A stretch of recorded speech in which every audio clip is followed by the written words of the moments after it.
Hi friends, welcome to my channel. তোমরা কেমন আছো? আমিও ভালো আছি। আর আজকে আমি তোমাদের সাথে শেয়ার করব আমার শাখাগুলো কিভাবে আমি পরিষ্কার করি। আমার শাখাগুলো খুব নোংরা হয়ে গেছিলো, ভাবলাম কি পরিষ্কার করব। তো চলো তোমাদের সাথে এই ভিডিওটা শেয়ার করা যাক।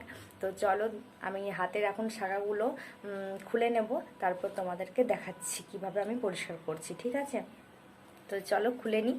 তোমরা কিন্তু ভিডিওটা প্রথম থেকে শেষ পর্যন্ত দেখবে, স্কিপ না করে, তাহলে দেখবে ভালো লাগবে।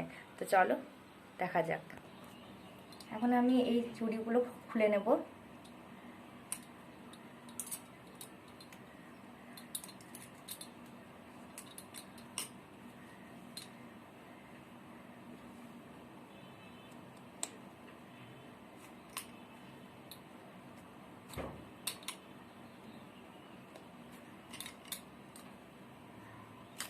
দেখো আমি এই শাখাগুলো দুটোই খুলে নিলাম। দেখো আমার এই শাখাগুলো কত নোংরা হয়েছে। দেখো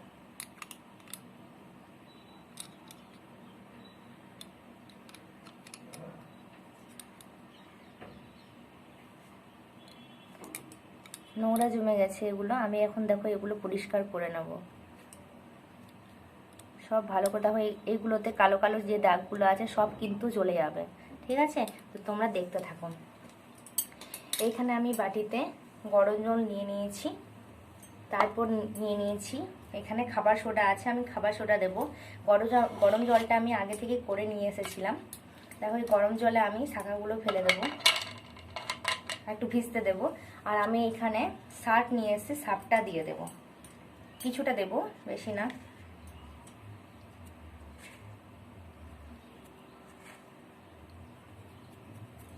আর একটু পরিমাণে আমি খাবার সোডাটা দেবো। আমি একটু দিয়েছি।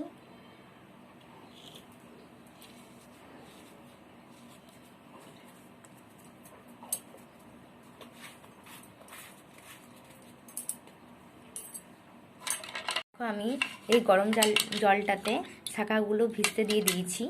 গরম জলের মধ্যে আছে তো সার্ফ আর একটু পরিমাণে খাবার সোডা। এগুলো 5 মিনিটের ভিজতে দিলেই এই যে ময়লাগুলো, নোংরাগুলো যেগুলো আছে শাখার মধ্যে সব কিন্তু উঠে যাবে। আর তারপর আমি দেখো এই নোংরাগুলো যেগুলো আছে ভিতরে সব কিন্তু উঠে যাবে। তো 5 মিনিট আমি ভিজতে দেবো। এই শাখা পরিষ্কারের জন্য কিন্তু আমার বেশি উপকরণ লাগেনি, মাত্র খাবার সোডা একটু আর একটু পরিমাণে সার্ফ। তারপর আমি এই ব্রাশ দিয়ে শাখাগুলো ঘষে নেব। তো চলো 5 মিনিট পর দেখা যাক। এবার আমার 5 মিনিট হয়ে গেছে। এবার আমি কি করবো, এই শাখাগুলোকে ব্রাশ দিয়ে একটু ঘষে নেব।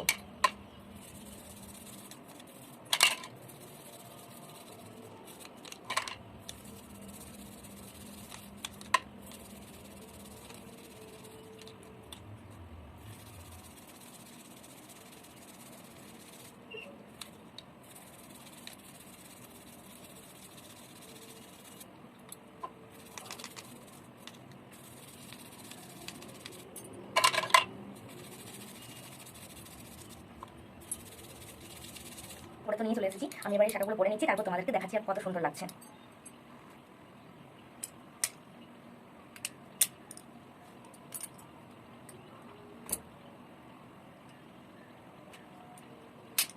দেখো একদম শাখাগুলো কিন্তু আমার পরিষ্কার হয়ে গেছে। তোমরাও এইভাবেই শাখাগুলো 5 মিনিটের মধ্যেই, 5 থেকে 10 মিনিট টাইম লাগবে, তোমরা এইভাবে পরিষ্কার করে নিতে পারো খুব সহজে। বেশি কিছু লাগবেও না পরিষ্কার করতে, শুধুমাত্র দুটোই উপকরণ। তো ঠিক আছে বন্ধুরা, তোমাদের যদি আমার ভিডিওটা ভালো লেগে থাকে তো প্লিজ লাইক শেয়ার কমেন্ট করে দিও। আর আমার চ্যানেলটাকে কিন্তু সাবস্ক্রাইব করতে ভুলবে না। তো ঠিক আছে, টাটা, আবার দেখা হবে তোমাদের সাথে একটা নেক্সট ভিডিও নিয়ে। এখনকার জন্য বাই বাই।